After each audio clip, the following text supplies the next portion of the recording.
Hello, everybody, and welcome to the CNC with Dave show.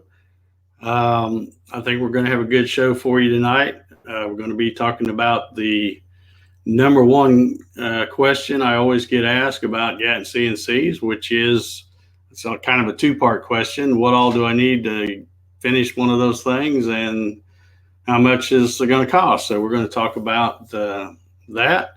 But first, let me introduce you to my panel here. We've got Javi from Javi's Wood Shop. Evening all. We've got Jerry from Polly Wants a Crafter. Oh. And representing Michigan tonight, I think, is Jim Senecola.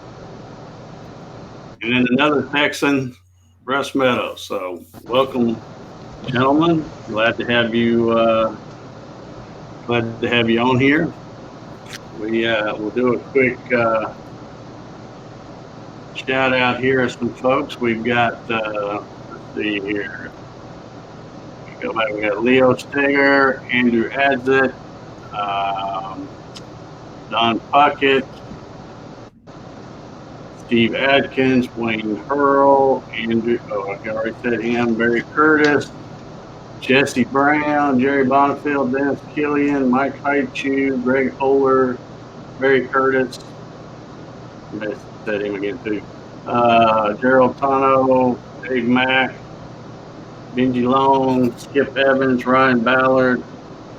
Got a bunch of folks out there. So thanks for tuning in, guys. Landon Stoots, Troy Pritchard, Charles Steed, Dave Krause, Billy Ray. Thank you all for tuning in. Before we get started talking about our topic tonight, I wanted to remind everybody about the license plate giveaway. I'm going to be giving this license plate guitar away a week from tonight in a live random drawing. So if you don't have your entry in, you can go ahead and get that in. And I have links in the description down below. You can just click the little show me button and all that'll drop down, and you click the link and go straight to where you can send in an entry. That should be fun. We give away 2 so far, so this will be the 3rd one. Also, I wanted to thank last week William Maggart and Mike. I don't know his last name. His YouTube thing is BZP38W. I got a couple of super chats, so thanks very much for that. I appreciate those. And any of those I get, like I said last week when I got one, that's probably the first one I've gotten in a year. But you may notice that you're not seeing this StreamYard logo up here anymore. So, and also this overlay, and you know what that means. That means Dave has bought the paid version of StreamYard. So any super chats or any donations of any kind will be used to help keep this show going. So thanks again to William Maggart and Mike. Thank you very much. Okay, also, I want to remind everybody that we're doing the ridiculous stepper motor challenge. In fact, I think maybe one of our panelists here tonight may be starting to work on something like that. But I started a playlist. We've got 2 entries so far, and you still got lots of time. It's going through October 4th, and then we'll announce the winner on the Saturday show, October 5th. And like I said, unless I just get a whole bunch of entries in, it'll be a $100 winner-take-all prize for either a gift card, Amazon gift card, or Visa card, or something like that. So,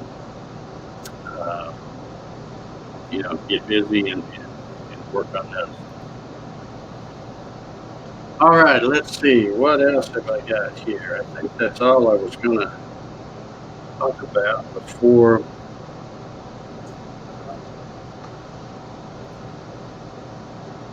Okay, Jim lost his internet, so he's backstage. So there he is. We'll try him again. And Russ lost his camera, it looks like. Yeah, either that or he turned it off or something. But anyway, I will mention real quick too before we get started talking about the other that this StreamYard, I did a test. What was that thing? About 3 hours, I think, Sunday night, and really liking this setup. Like I said, I've bought the paid version now, so it allows me to do a lot of these other little things that you see me doing. And now we got Miter Mike joining us. Surprise! Got him with a mouthful there. So, welcome, Mike. Glad to have you aboard here. How you doing? How's it going, Mike? I'm doing good. But anyhow, let's see what else I've got here. You know, what I wanted to talk about tonight is one of the most often questions I get is, you know, people that are thinking about a Gatton CNC are like, well, you know, I can look on your website and I can see what the kit costs and all that, see what comes with that. But what all else do I have to get a complete machine, you know, start making chips? And the big question usually is what is all that going to cost me? So I thought we would talk about that a little bit tonight. You know, pretty much this is what you want to end up with right here. And I have compiled a little bit of a list that will also help. You know, I went through, I know some people, I think Jerry may have made a list back when he built his, but that's been a little while. So I went back through just yesterday and, you know, took my plans that I have right here and kind of went through all the McMaster car stuff and angle and lead screws and, you know, hardware and all that kind of stuff, and tried to put together a list. And I thought that's probably what we try to talk about tonight. So I see, let's see if I can find this. Yeah, we got a $20 super chat from Dave Mack. So thank you very much, Dave. Like I said, all the stuff I get now will be going towards, you know, this StreamYard and other gadgets and stuff to try to help make this show better. I don't know if y'all caught my little thing I had for Google Hangouts when we started the show. Yeah. You know, they've been around for a rest while. in peace, Google Hangouts. But you know, all things must pass, I guess. So, so anyway, thank you very much, Dave. Appreciate that. And by the way, folks, as we get to talking about this, I'm going to try to keep an eye on the chat here. Let's see where I can. Yeah, so if you do have any questions about anything that we're talking about tonight, you know, just put them in the chat and I can highlight them and everybody can see them, and we'll get your questions answered. So let's get started talking about this. Oh, let me do one other thing too, because I forgot about this. I did a poll on Facebook. This kind of goes with what we're going to talk about tonight. But this is, I took this screenshot earlier.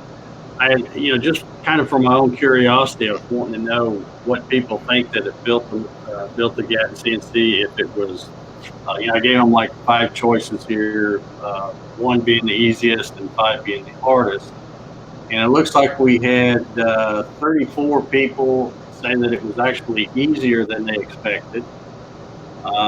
2 people said that it was somewhat easy, And then we had 19 people that said it was about what they expected. And then we didn't have anybody say that it was harder than they expected or a lot harder than they expected. So that was good news for me, because I tried to make everything where it's fairly easy anyway. But thanks. I want to thank everybody that took the time to take part in that little poll there. So. All right, now let me bring up this list.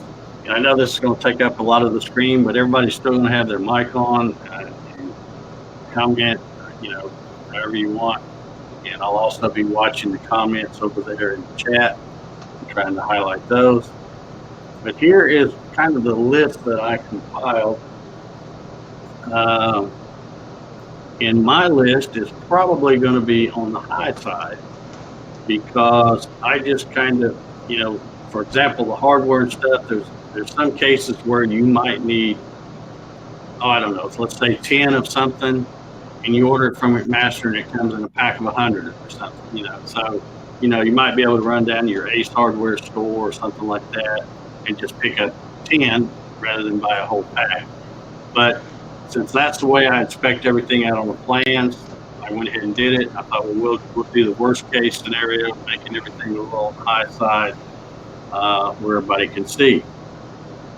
So right now, the current price of the Gatton CNC kit with the plans is $260. So that's on top. Some of you guys may want to chime in here on this next one here. For the plans, it's just kind of designed with a table, which only uses about 3 or 4 tube boards. It's kind of like a bench top thing. So obviously you're going to have a little more than that if you're building a big roll around table base and stuff. But since I, just going right off the plans, that's what I put at about $16 for 3 or 4 tube boards. The next item is the two 4x8 sheets of plywood.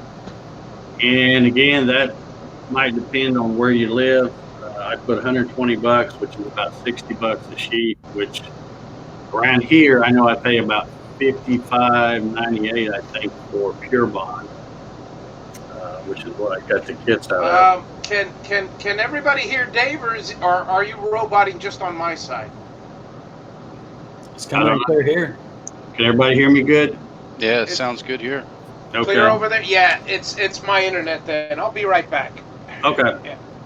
All right, so yeah, 2 sheets of plywood, and the reason I put 2 is because, again, going by the plans, the table is designed to use a half sheet. So if you just bought 1 sheet and cut it in half, then you would not have enough to make a long enough piece to do the cross members. And I think most people probably stretch it out a little bit anyway. There's a few people that have built it, to the plans as far as the width, but I think pretty much everybody extends it a little bit so that they can set a 48 wide piece on there and still clamp it. So 2 sheets of plywood, and again, you might even need more than that depending on how fancy of a table-based roll-around thing you're building. Anyway, I got $120 for that, which now the total is up to $396. Then the hardware bolts, nuts, washers, etc. What I did is I used a spreadsheet and I went and searched every little thing and totaled it up, and it came to $60.51. Again, that's probably, I know that's on the high side, because if you went to Lowe's or Home Depot or even Ace Hardware or something, you can probably get some of that a little cheaper, because a lot of that stuff was packs of 100 or packs of 50. Yeah, but to do that, Dave, I did that. If I ever do it again, I'll never do it. Going to Home Depot, I'll just buy from McMaster. It may be a little bit more, but it saves the hassle of going through all Well, the pieces. you know, I know a lot of people, you know, they say, well, they're high and plus shipping kills you and stuff like that. But I kind of look at it like this. I've got a MasterCard distribution center from me about 40 minutes from me. It's on the southeast side of Atlanta. I'm on the, or on the, I'm sorry, southwest side of Atlanta. I'm on the southeast side. I can probably get there in about 40 minutes on a good day. But you got to remember, we're talking about Atlanta. So, you know, so even if it takes me, let's say 45 minutes to drive there, and then I go in and get the stuff or pick it up from will call, and then another 45 minutes back, that's an hour and a half, and that's on a good day. Well, to me, what they charge for shipping, I value my time for more than what it would take that hour and a half to try to run over there and pick stuff up. I mean, I'd rather have UPS bring it right here and hand it to me. Yeah, the other good thing is if you save up a little bit and get everything at once from McMaster-Carr, it'll cut down a little bit on the shipping. The shipping Yeah. will be Instead the of same. ordering the it in shipping will be the pieces. same whether you have a lot of items or a few. The shipping is going to be around the $40-50 range, whether it's one item or 100. So you might as well. Well, one put them thing all together. that's a little misleading, and it's kind of down here on the list, but when you get the lead screws, you know, they come in a tube. So even if you combine other stuff with them, they're going to cost what they cost because they can't put anything else in that tube. Now, hardware and stuff, they'll put other things in that box. So that's a little different. But as far as the lead screws, you're going to pay about $20 shipping for them to ship a tube with 3 lead screws in it. Yeah, one thing that I economized in on mine, and I bought, I think it was 8 pieces of 8-foot angle iron and 2 2-footers, and I got them for close to $60 because I went to if you have them available in your area, an aluminum supply house, because Home Depot had them for 2 or 3 times the price. McMaster's, same thing. I mean, if you actually go to, or if you're lucky enough to have a scrapyard that sells the angle iron, I mean, for 4x4 machine, you're talking 40 to 45 bucks, as opposed to 150 or so if you order it. Yeah. It's a little bit of a savings. Yeah. Now, like I said, when I was doing this, since I had bought everything when I did it from MasterCard, you can see here I've got the aluminum angle price from MasterCard, and I got $153 and some change. Now that's for 4 pieces, 4 4-foot pieces, and for 4 8-foot pieces. So if you stick to the plans, you would probably have enough drop from one of those 8-foot pieces to do the Z. And kind of the same thing with the lead screws. But if you do stretch it out and you make it bigger where you don't have enough drop to get the angle for the Z box or the lead screw for the Z box, MasterCard does sell those lead screws in a 3-foot length. So you don't necessarily have to buy a whole nother 6-foot length. You can buy just buy one 3-foot length if you need it. But just moving on down the list here, I've got the B-groove bearings.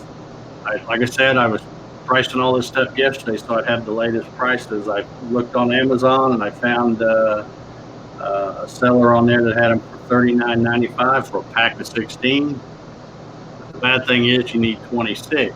So they have them in packs of 8 and packs of 16. Well, that'd only be 24. So if you buy 2 packs of 16, you're going to be around $80 there. And now you can see we're up to $536.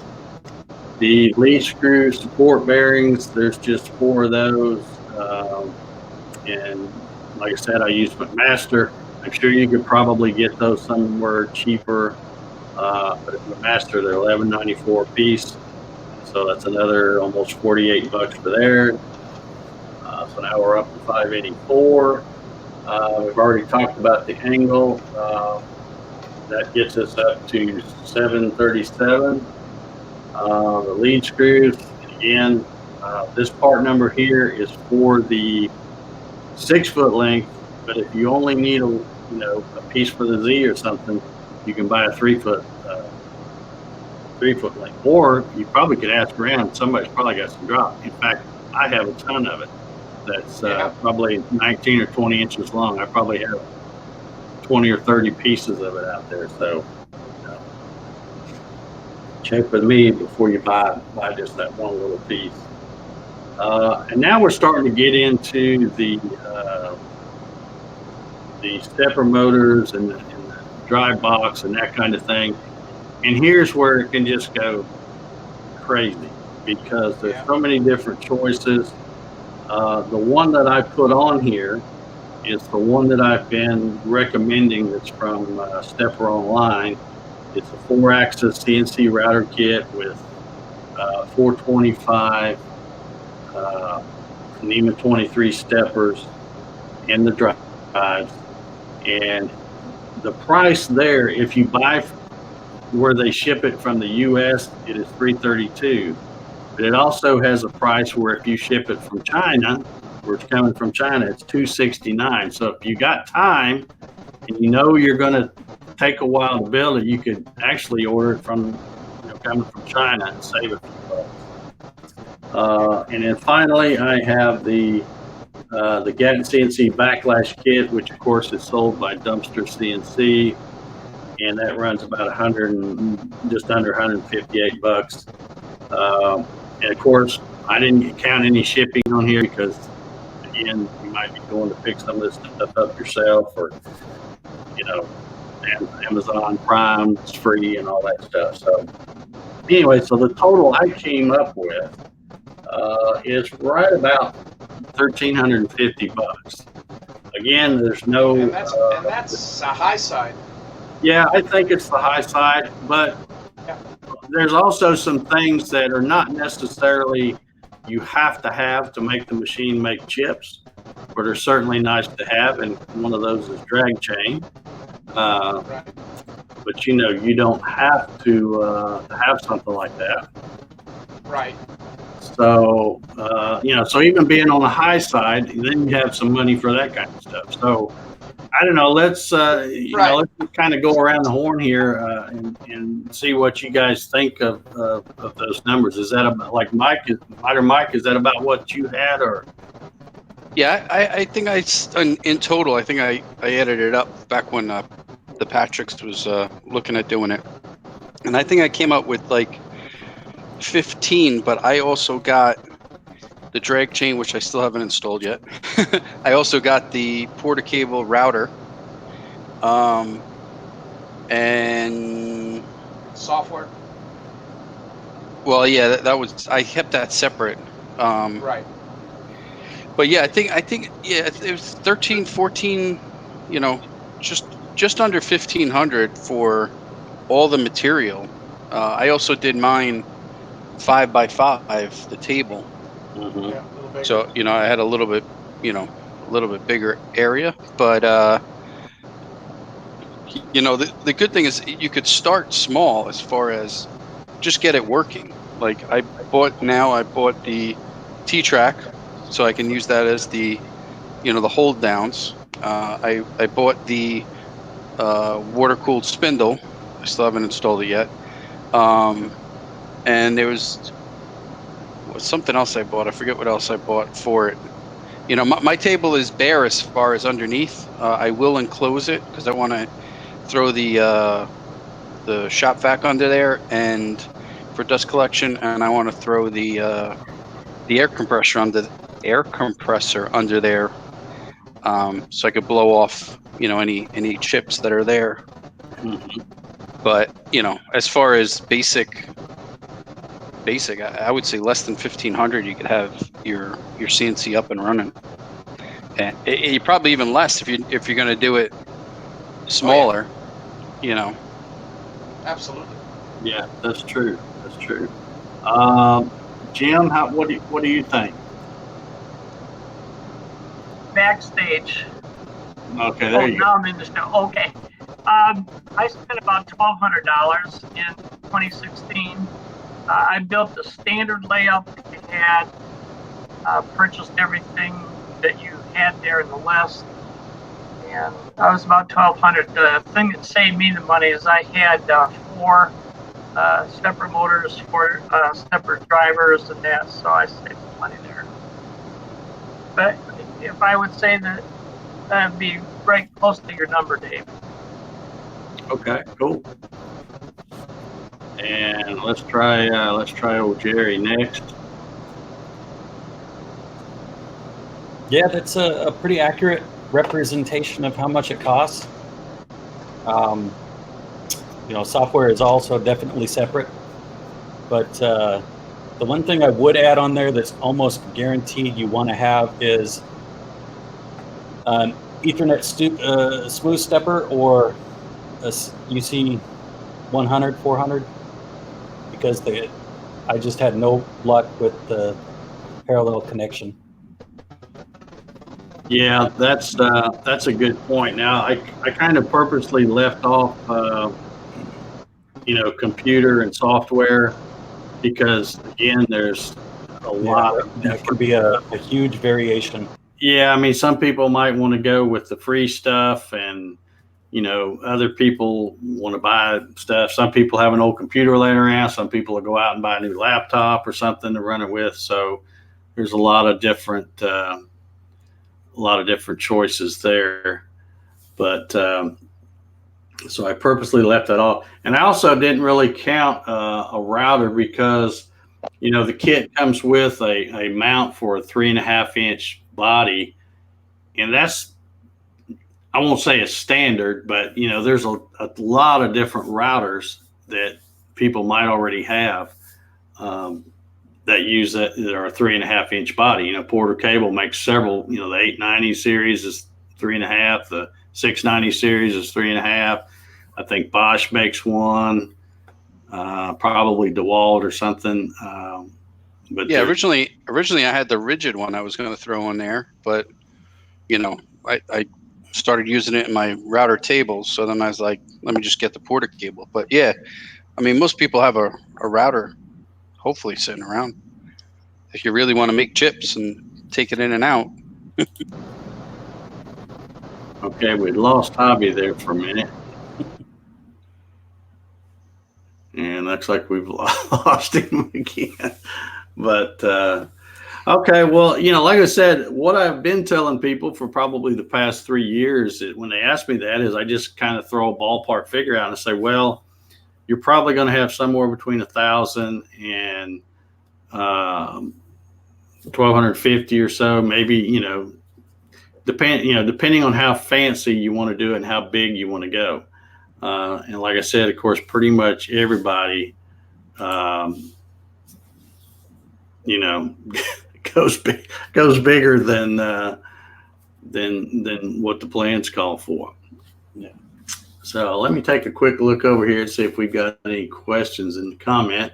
I see Jerry Coleman says he has a very ridiculous stepper knob now. Be expecting a couple of build vids soon, so that's good. Looking good there. Let's see.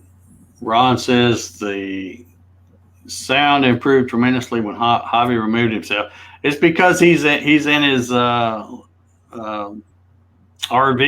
with the air conditioning running. I think that's, and he doesn't mute. Yeah. I think that's, he's sitting so far away that he doesn't want to have to hit the button back and forth. So yeah, it is a lot quieter without that. Let's see if we've got anything else here. Jerry Coleman says, yep, spot on, Dave. Mine was just below 3K, but mine is really, really big, but I'm counting everything, including a 50-watt laser and NEMA 34. Yeah. Oh, yeah. Like I said, and one thing I kind of want to point out is I kind of look at it like this. If you can build one from these set of plans using my numbers, which we'll just say 1350, and you're going to have, well, let's say you modify it where you can cut a 48 by 48. You're still probably going to only be around 1350 or so. And if you do the math on what it's costing you per square inch of cutting area, this is just, and I'm not just saying it because it's mine, it's way cheaper than anything else you'll find out there, pretty much. So anyway, but I hope if there's anybody out there, we got like 79 folks watching right now. I hope if there's anybody out there thinking about a Gatton CNC, you'll think about these numbers. And if you'd like for me to send you a copy of this, this right here, I can send that to you. But like I said, when you buy the kit, it comes with the plans and all the detailed numbers, the MasterCard numbers, all that kind of stuff is spec'd out in the plans to make it easy for you. So, anybody got anything else they want to add about that, or? I would say that the one thing that was lacking, and I had to get right after I started building it, since I went above and beyond the size, was extension cables. I had to get new shielded cable for the motors. Yeah. And the When I ordered my kit, I just asked I forget the guy's name to throw in. I bought. Of course, paid for him, but I told him to throw in, extension cables. Oh, you're talking about Jeff? Yeah, Jeff. That's his. Thanks. I couldn't think of his name. Yeah. The only thing I would have done, but I didn't think of it at the time, is I would have used angle, the channels rather than just the T-nuts. And I still got to go back in and fix my table. Yeah. Well, see, even I've gone back and bought the T-track and added an MDF top on all of mine. The T-nuts are a dirt cheap way to do it. That's about all I can say about it. And they'll work pretty good. Although I found that mine were starting to strip out, but I use mine a ton. I run mine every day. So I thought, well, I'm going to go and switch it out. And I just got some MDF and cut the strips. And of course, get the T-track from that orange aluminum, I think it is. And makes it real easy to,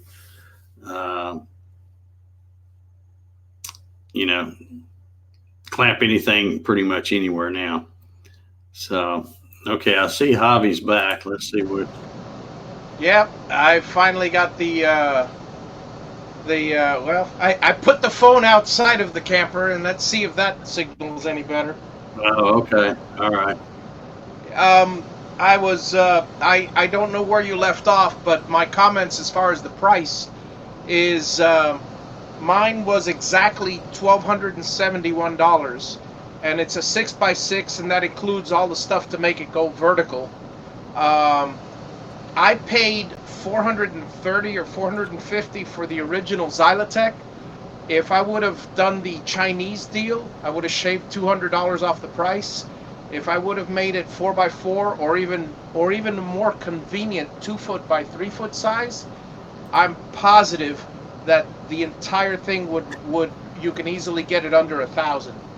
I mean, if we're shooting for how inexpensive we can get it, it's been done, and it's easily can go just under $1,000. On the high side, it's depends how many bells and whistles you want on it. It's that simple. Yeah. I mean, you can throw a lot of money at it, and I'm sure there's some guys that have, really put all the bells and whistles on, which, that's great. But, the whole purpose of this kit really is to take somebody who really wouldn't be able to afford to get into CNC any other way, but to build one of their own like this. And with this kit, you don't have to buy everything at once. That's the neat thing about it. The Yeah. $1,350 figure we were talking about over there. Yeah, There's no need to rush out and buy a lot of that stuff because absolutely. you're not going to need the lead screws and the stepper motors till the very end. That's the last thing you put on. So The way I see it, there are 4 incredible advantages to specifically the Gatton CNC. Because I know you also sell the Garage Works and there's other ones out there. But the Gatton CNC, there's number one, as you said, you could split it up into your little payments and collect all the stuff until you have it already and get familiar with it. Number 2, it's probably the most inexpensive. I mean, you could buy one of those Chinese ones, but they're you're only saving a couple $100, and then you end up with a piece of garbage. The third thing is you're doing it yourself. If you have anything that goes wrong with it, and it's very simple, anything that goes wrong with it, you know exactly what to replace. I mean, because you've built it. And fourth, and most importantly, this is, in my opinion, an extremely sturdy and you know the plywood versus metal argument that you get all the time. Well, you've sat on your machine.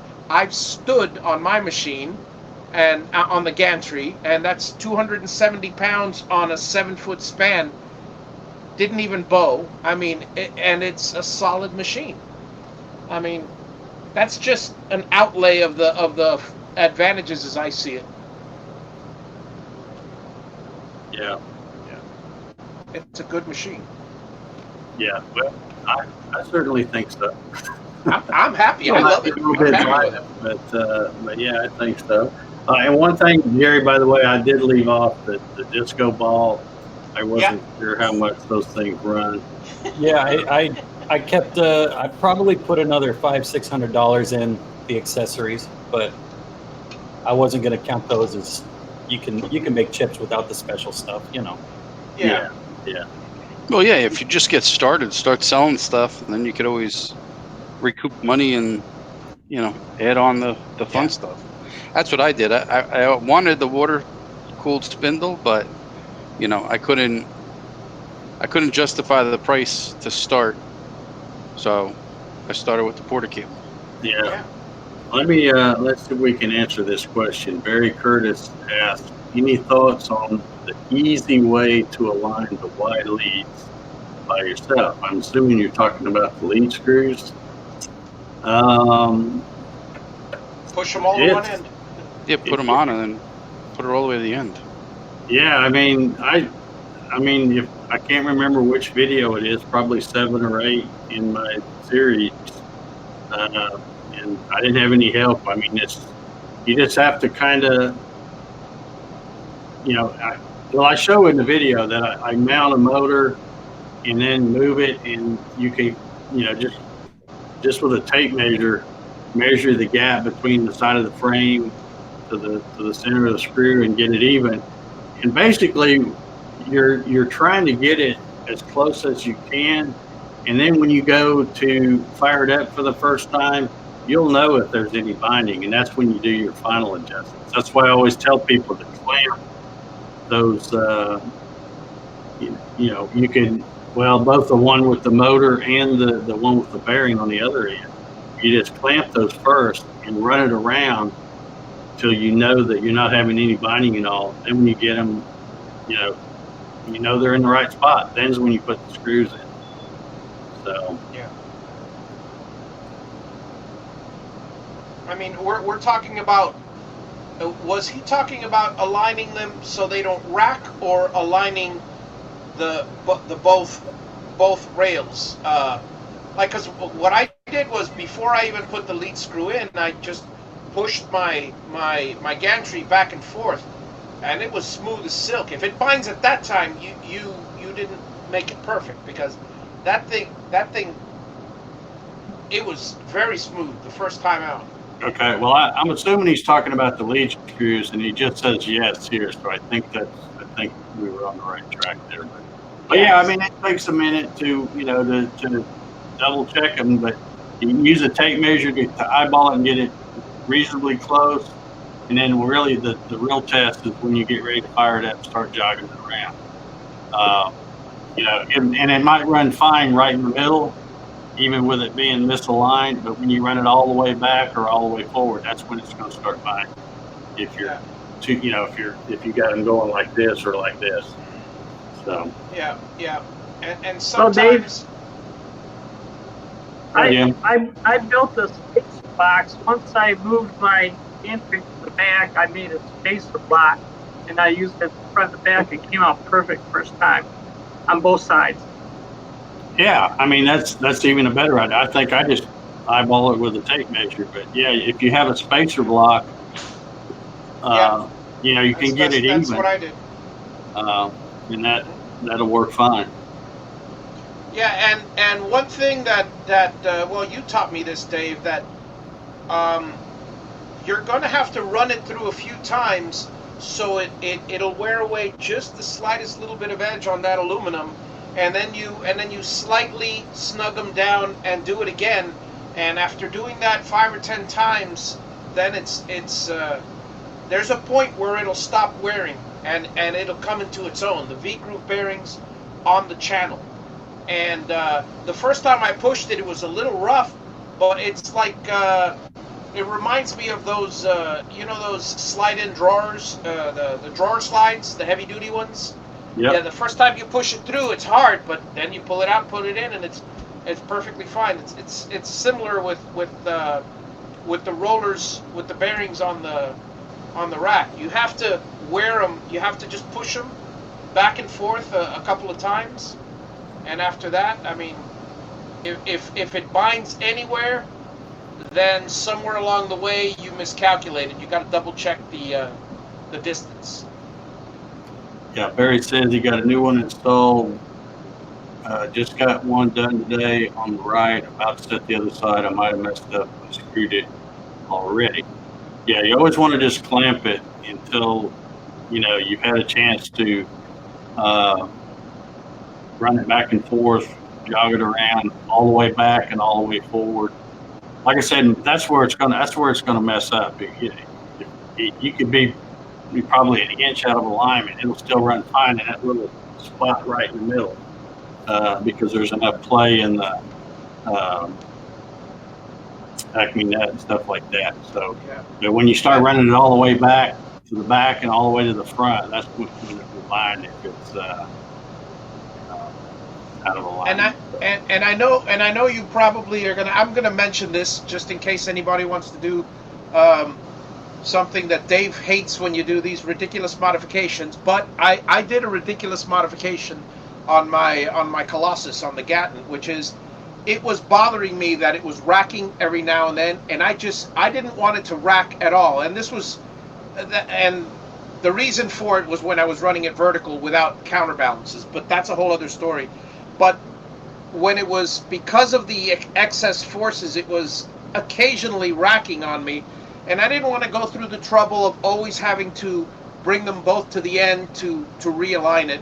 So what I ended up doing was I put two sprockets, two bike chain sprockets on the, you know how those stepper motors are double-sided? On the back part of it, I put two sprockets. And I ran a mini bike chain, but a bicycle chain all the way across. Since they're both turning in the same direction, right now, when it runs, they both either run perfectly true, and if one stops, the other will stop, so it will never go out of alignment. But oddly enough, the fact that now they're both running in tandem, I've never had it rack since. That's just, again, it's overkill. It's not necessary on a normal Gatton design, but I'm just throwing that out there. That's one of the little things I did. Okay. Steve Misher's got a question. He says, Dave, I know you've already talked about this, but what is the actual cutting size on your kit if it were built per your plans? Well, on the y-axis, you're going to lose, I think it's about 13 and a half inches. I always just round it up and say 14 inches. Yeah. So with 48 table, that means you're going to have a y-axis cutting area of about 34.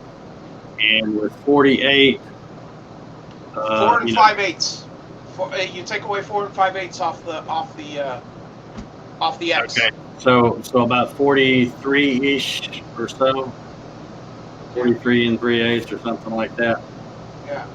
So yeah, lots of people, and even I did it. I mean, if you watch the videos where I do the build, when I was doing those videos for the build series, I knew when I built that machine, I wasn't going to keep that machine. I didn't have room for it. So my buddy Jim ended up with that one, and when I started building it, I thought, well, I think I'm going to go ahead and make it where you can cut 48. So even in the video series, I can't remember exactly. I think I made it like 50. I can't remember. I think I made the table 52 and the edge to edge on the cross member, I think was like 56. I can't even remember my own video because it was so long ago. Yeah. But yeah, so you're going to have, like I said, about 43-ish by 34 if you build it to the place. And when you build your table, like with the big one that I built, don't worry if you don't have one exact piece, because if you're saying, oh, how do I get it bigger than 4x4 if I don't have, you could just puzzle piece the as long as they're nice and even, you can put different strips of plywood to put together the table, as long as your frame is all solid, because remember the spoil board goes on top of that, so regardless you're going to have multiple layers. You don't have to worry about having one solid contiguous piece of plywood, because I know a lot of people buy an expensive 5x5 Baltic birch on purpose just to get it to have it all there. I made mine with 4x8 sheets and piecemeal, and in the end you're going to have an MDF spoil board on top of it, and you're going to surface it, so it really doesn't matter how many gaps it has as long as they're close together. Well, and like the way I did mine, the one that I still have out there on that old green metal frame, you start out with a good piece of plywood and you cut the width out of a brand new piece of plywood, so you can get it that way. You won't have any lines that way, and then you'll have just one line back there where that 48 is, and you don't hardly ever cut back there anyway. Yeah. So that's in fact, you could even leave that open back there if you wanted to, but it's better to put the joint, I guess you call it, back there. But it's not going to matter, because you're going to, if you put MDF on it, surface it anyway, you're going to be fine. Mr. Greg Euler says, according to my video, I made that with 56 by 48. I remembered I left it 48 deep, but I made it wider so you could get the 4-foot wide piece on there. Yeah, and you can always, and that's another thing. I mean, as long as you could fit a 48-inch piece on there, you could tile it. I mean, mine is the big one. I can fit probably, I think it was 64 inches wide. By deep, it was 58. But it doesn't matter, because most of the time I'm going to be running less than a 6-foot piece in there. But if I did put a whole sheet for some reason, I'd put it vertically, run 58 inches of it, make sure you put some tile marks, flip it around, and continue, or tile it and continue. Either way. Yeah. Greg said that he did the same, so I guess he made it just like the plans. Yeah. Got Randy Hall in the house. How you doing, Randy? The other reason why I had said that it was easy to put it together was because, first, you have so many videos. If you watch all the videos, like I watched all your videos before I got the kit. Then I watched it as I was building it, and you have the Facebook group. You put a question in there, you'll have about 30 answers within an hour. Yeah. So, you know, there's enough support there that Absolutely. if you get if you get just stumped on something, you just ask and it'll be resolved very fast. Yeah, you got people like, well, Mike now, you got Dave, you got myself, you got anybody on the panel practically, Mark, This Jerry guy. Lindsay, any one of us would be happy to join you on a hangout to help you out with it. I mean, I was building a piece of Mike's with him. You know, Dave was helping me with mine, even though you really don't need anything more than a video. It's nice to have the company, really. And the second set of eyes. We've got another, I guess, kind of a question here. Skip Evans says, the mechanics do not worry me, scared of the electronics. Could we hear some discussion? Skip, that's one reason why I always used to recommend the Xylotech kit, plug and play. I mean, as long as you weren't colorblind and you could read the whether it had a green, yellow, blue, or red tag on the end of the wire, the cable, you could hook it up right, and it was just ridiculously easy. But now, and if you hooked it up wrong, no big deal. You just swap the wires. Yeah, because it really wouldn't hurt anything. But now there's a little more to it than that. I have done we did a show where right behind here on this table I had a whole setup and I've still got it. I'll probably have to drag that back out here and we'll do another show on it. There's just so many different kinds of kits. So, you know, I can tell you, I'm not an electronic guy. You know, that's why when I ran across the plug and play kit, I gotta say hello, Barbara. I told you she moved. Obviously, she's in Florida now. She's built in Florida. So, oh yeah, which part of Florida? Checking out the show. Let me know what you think, Barbara. Barb, yeah, that's cool. But anyway, you know, so I'm not an electronic guy. I'm a mechanical guy. So when I found that kit, that's what I recommend. And there's a lot of other people that are like me. They you know, they don't want to mess with the electronics. And you know, other people like electronics, and they wouldn't even buy that kit. They'd get something right. They put it all together, piecemeal. Do it all together and build it, and that's great. And the beautiful thing is, Dave, you can actually buy. Let me put it simply for the people out there. It's really simple. There's a box. The electronics is the following. There's a box that connects either to Ethernet or to your parallel port in your computer. The box has a plug, 4 cables that go to each of the stepper motors. That's it. I'm putting it in its most simplest form, but that's it. Once you get into it and you know what's inside the box and how they put it together, you might want to do it yourself and change out pieces of the box. But the bottom line is those plug and play kits, it's nothing more than 4 wires to your stepper motors, a plug, and a connection to the computer. The rest is all programming. Yeah, like I said, the plug and play stuff is great, but since with Xylotech that's kind of gone away and it's kind of hard to find another affordable plug and play kit. You know, I've wired up my own stuff. I've even done the Masso controller, and once you do it, or you know, start messing with it, you realize it's just like building the machine. It's like, wow, I don't know why I was worried about that. It's not that hard to do, you know, and especially now because, you know, I say this.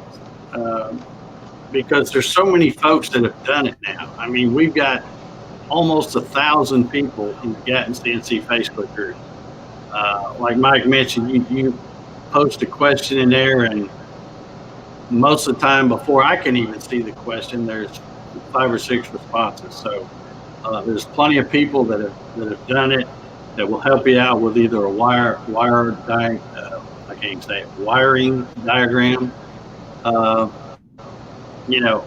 Can get with you on a well, I was going to say a hangout, but some kind of a Skype thing or whatever, and help you out with it. But yeah, don't be scared of the electronics, because there's plenty of people to help you. And if a dumb old country boy like me can do it, anybody can. That's what I've said all along about this CNC stuff. It's not rocket science. A lot of when you go to look at, and I'm not going to mention any brand name because I don't want anybody's feelings. But if you go to these places where they have these other nice little machines and they're all turnkey and all that, and the salesman there is talking to you and all, they'll brag about their support and stuff like that. Ain't nobody got a better support team than I do. The people, the people that are in my Facebook group, most of them have done it. They built it. They know it. Not just some salesman talking. Well, we got 24/7. You call, and well, except for Saturdays and Sundays, and of course holidays. The Facebook group's open 24/7, 365. So yeah, but and most of the time, with the questions that they're asking, we all went through, or somebody went through the issue already. Oh yeah. So it's a lot easier to answer. I mean, these and most of us have answered it a dozen times over. Oh yeah, but the customer service at other companies, mainly it's a guy sitting there flipping through a book or going through a computer. And it's not even that. I'll tell you, Mike, because I happen to have one from a reputable company, and it's an $8,000 machine. And I can tell you, the customer service is you email them, and then hopefully they'll get back to you the same day, but sometimes it's 3 or 4 days. And then it's an email back and forth, and it'll take a day. You ask them a question, they give you a suggestion, you tell them, no, that's not what I'm talking about, and it's not a like Microsoft or one of these name brands with a guy on the phone walking you through it. I mean, nothing beats this community. Yeah, Skip, I would first I would recommend that you go back and find that show, and it wasn't all that long ago. It maybe 2 or 3 months ago when I did that show on showing the whole wiring thing. I think we even touched on limit switches and touch plates and stuff like that a little bit. But I'll probably revisit that, because that's a question that comes around every so often when we get a new group of folks that are just starting to build. There's always some questions about the wiring. And I probably need to get out there and shoot, instead of doing just a live, another live stream about it, do some videos where I can get in close up, and it's pretty dry stuff to watch it, but it's really not that hard. You got the 4 wires that come from the stepper motor. You got a couple motors for power and stuff. Yeah. It's and like well, I mentioned before, it's easy. It's 4 wires for the stepper motors, like they've said, the power, and then one to the computer. Well, if you want to break down the box and still keep it simple, those 4 wires each go to a thing called a stepper driver, and there's 4 wires in each of those 4 cables, and then the stepper drivers get connected to a board. There's a power supply, and perhaps a breakout board. That's it. That's all the components that are in this magic plug and play board. I mean, there's a dozen websites that show you how to put them together, and most of us, I would say at least half of us, know how to do so. I mean, I certainly do. I know Jerry does. Dave does. I mean, it's not hard. It's really simple. Hey, Dave. Yes. I did a little background check on another company that has a 4-axis electronics combo kit. It's called Build Your CNC. And I started out with these guys. They were from Katy, Texas, and I bought their kit. It has four 24-ounce stepper motors, drive boxes, a power supply, and a breakout board. You're talking slightly less than $500 for that kit, and you got to wire it up. But he has, like you have on your show, videos on how to explicitly hook the stepper motors up, how to hook up the drivers and everything. So there's actually no soldering required. But the other, and that's about, for a 4-axis system, you're talking roughly about $500. But this company also sells individual stepper motors. So if you're having problems getting stepper motors, Xylotex, these guys sell them at $49 a piece for a Neiman 24 425 ounce with 1/4-inch double-ended steppers. So, I mean, you can get that stuff, but Yeah, and that's a pretty steep price because they usually go for about 25. But I mean, if the company's got all the pieces for their kit, I mean, it's convenient. It's all there. And then the other thing, if you're worried about a computer, something even to make a box, they'll put it all together in one box for you, including the computer. So, but they're running pretty high. They're about $1,200 or something like that for a kit like that. So, and maybe for hobbyists, this is probably out of their league. Yeah. We got another question here. Brian says, what would you recommend to learn about feeds and speeds? Trial and error. Yep, that's it. Every one of us will tell you the same thing. Is getting a CNC machine, and there's a lot of little charts and stuff that'll get you in the ballpark. But the easiest way to do it, like I said, folks, this is not rocket science. The easiest way to do it is start out very conservatively, and in both Mach 3 and UC CNC software, or whatever you're using, almost all of them have a way to bump the speed up on the fly as you're running. So you start out slow and you watch it and you go, oh, I'm pretty sure I can go a little faster. You bump up the speed. When you hear it start to chatter, you back it back down about 10 or 15%. That's where you're supposed to be. I mean, it's all really about listening and listening for the chatter. If you're using a router, you'll hear it laboring. Every single feed and speed depends on what router, what bit, what wood. I mean, there are so many variables that every one of us, if we want to do a final piece and it's a really expensive wood, we'll always have a sample and we'll do it or put it at a ridiculously conservatively slow speed. And you got to be careful with that as well, because if you put it at too slow of a speed and too slow of a feed rate and too high of a speed, it'll burn the wood too. So like every one of us will tell you, do it. You just gotta go through it. The first piece I ever did on my machine was a test piece, and all I did was ramp down and ramp up at different speeds with different bits on a test piece, and then I looked carefully to see where it was burying. I listened to the sound. I mean, it's all trial and error. Yeah, if I had to tell somebody, give somebody some advice for at least my machines, not anybody else's, but when I say my machines, the Gatton CNC and the GarageWorks CNC, if you start out, I don't care what you're cutting, if you start out at, say, 50 inches a minute, that's probably a safe speed for pretty much anything you're cutting.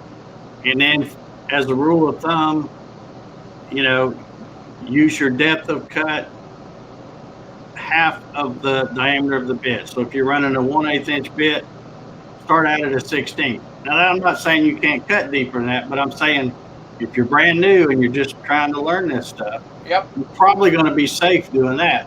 Then you might figure out, well, you know what? I can do that 1/16 depth per pass with a 1/8 inch bit, but I can do it at 100 inches a minute or 120 Yep. inches a minute or what? There's no There's no set rule. well, I mean, there's no replacement for experience. You're just doing experience, it. right? You can find Yeah. a chart, or you can ask other people, and they'll tell you what they run and stuff. But it doesn't really matter. I never asked anybody anything. I just did it myself, and I always start conservative and work faster, and then I knew Yep. where I was at. Yeah, I personally, if you're looking for a number, I run most of my jobs between 100 and 120, and what I don't change the speed. I change the depth of cut. On a bigger bit, obviously, a shallower cut, but there's no hard and fast rule, because sometimes I'm in a hurry, and I'm pushing 300 inches per minute, 400 inches per minute in some cases, and on some other jobs, something like that would shred a piece of wood. You got to go very, very slowly. I wanted to take a look here at Matt Smith's question. If I want to go from a 2D image and make it 3D, what would you recommend? Just learn CAD or Fiverr or what? If you're, I'm not really understanding what you're trying to do. It depends on what you're going from 2D to 3D. I mean, if you take letters to go from 2D to 3D, it's going to be a lot easier than taking like a horse head and going from 2D to 3D. Yeah, 3D is a whole different ball game than 2D.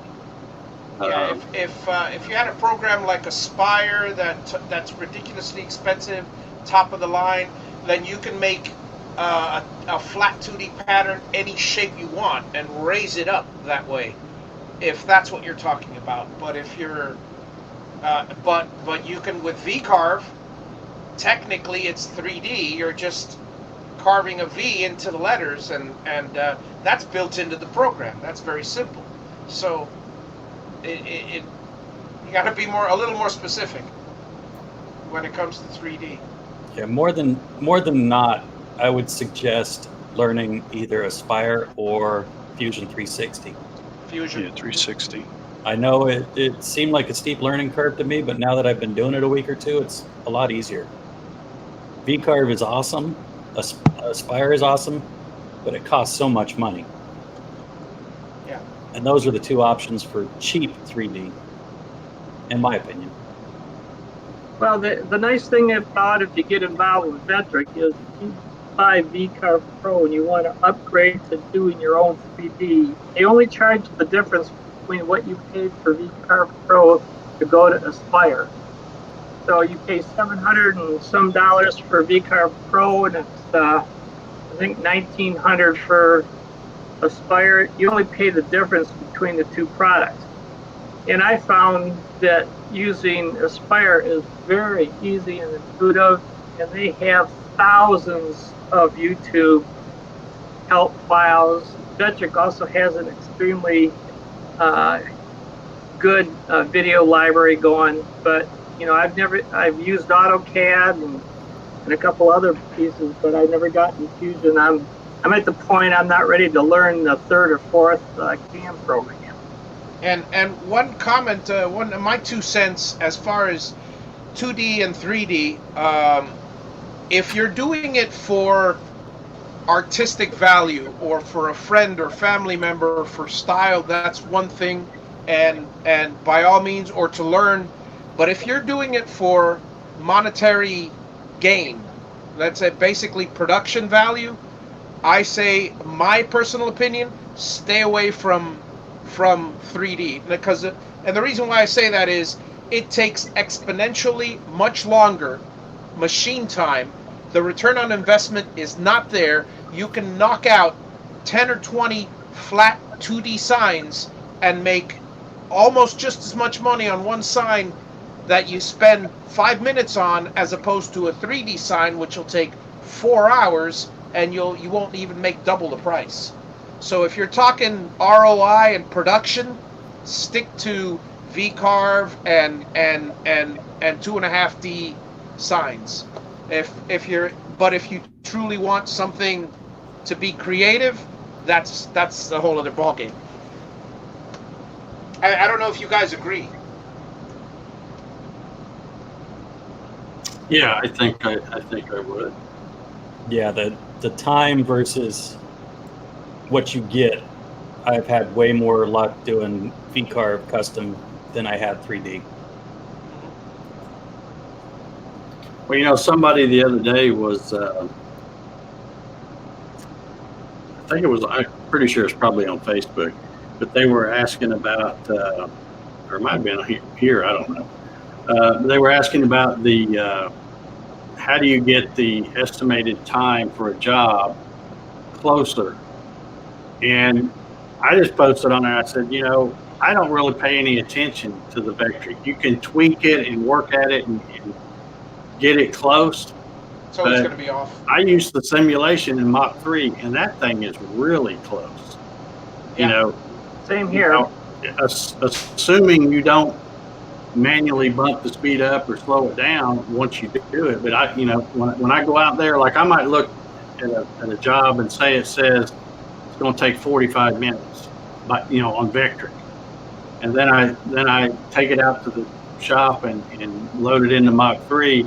Before I run it, I'll hit simulation. So I'll go, well, let me see how close that vectoring was, and it might say 32 minutes, and then I run it. In fact, I ran something the other day, and it was almost to the second perfect. Yep. So I always use the Mach 3 simulation. Again, if I slow it down or speed it up manually on the fly, that's going to change. But that's kind of what I go by. I don't even pay attention to the vector. To me, it's not worth trying to tweak that in. Yeah, you can tweak it for one job, but for the next job it'll be completely different. For every bit, it would be different. Then there's changes of bits. You forget that you have to change your bit, and then you just added an hour onto your job. I mean, it's. Well, for actual cut time, I actually had a friend tell me that he cut the factor in vectoric to be 1.37. And it rounds it up to 1.4, and it gets it pretty close, less than a minute between the vectoric simulation and the Mach 3 simulation. And also, that's funny. If you have real short jobs, vectoric gets pretty close. If you have a long-running, complicated job, it seems to separate a little bit, but it's still within maybe a 20 to 25% margin between the two at 1.4. It's funny. It's funny you say that, because mine for some reason or other is 1.8. Is the closest I've come, and certain jobs it's way off, and certain jobs are right on the money. Yeah, I know for very simple jobs the vectoric seems to be right on, but on more complicated jobs they're off. But it doesn't take into account all the things that Mach 3 is doing. Yeah, the Mach 3. That's the beautiful thing about Mach 3. That's actually real time that it's calculating, because it's the one controlling your machine. So there's not going to be a discrepancy there.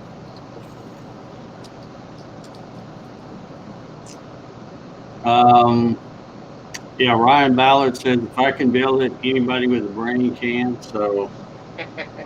There you go, folks. Ryan's a good guy, yeah. Yeah, and I'll tell you one more thing about money and projects.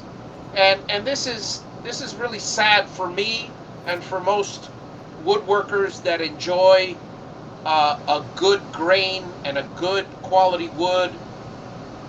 Oddly enough, what seems to sell the most is painted signs, is color. People are attracted to different colored signs. There are the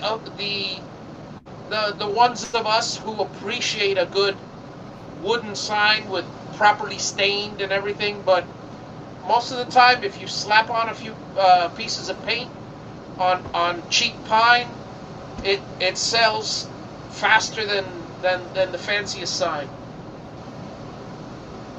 It's a shame, but Okay.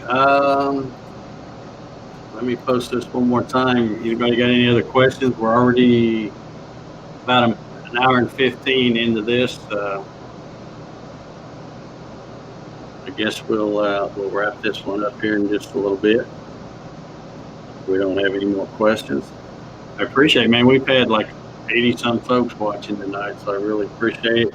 Let me know either in the chat or if you're watching this after it's a recording, let me know in the comments what you think of this new StreamYard format. I like it much better, and of course, it's not like I can go back to Hangouts since they've gone away. But I'm pretty excited about this stuff.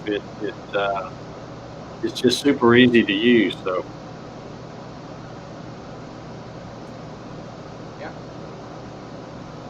Check over here and see if we get more. No, I don't see any more questions, so I guess we're going to wrap this one up. Hey, Dave, did yes. you mention the giveaway next week? I did. Okay. I mentioned that at the top of the show. Again, I'll mention it again, though, since you brought it up. We got giving away that license plate guitar next week. And right now, I think I've got like 29 entries, so the odds are really good. I've got a link down below in the video description here if you want to fill out an entry and send it to me. We'll be doing a live drawing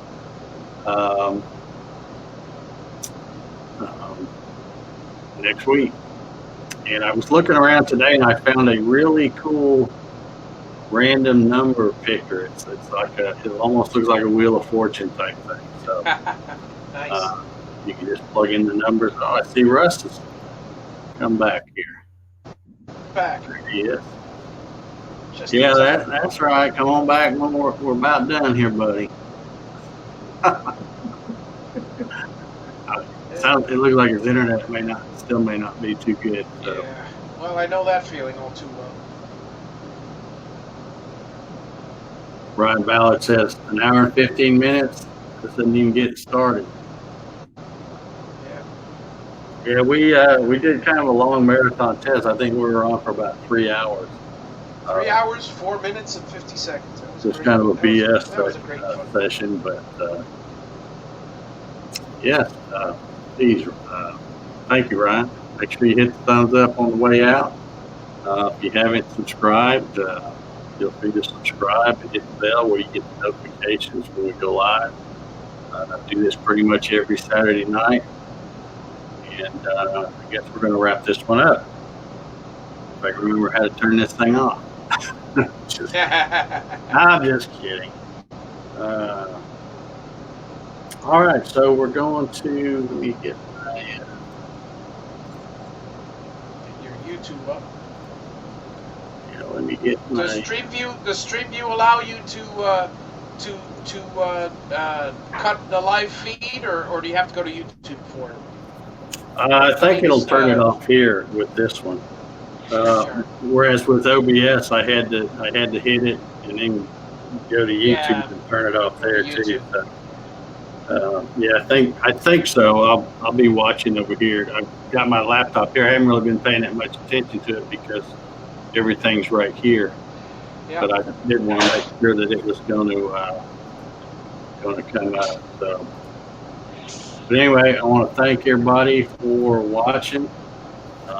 Don't forget to subscribe and give me a thumbs up, and also follow me on Facebook and Instagram. On Instagram as well too. So anyway, we're getting ready to sign out here. So I'm going to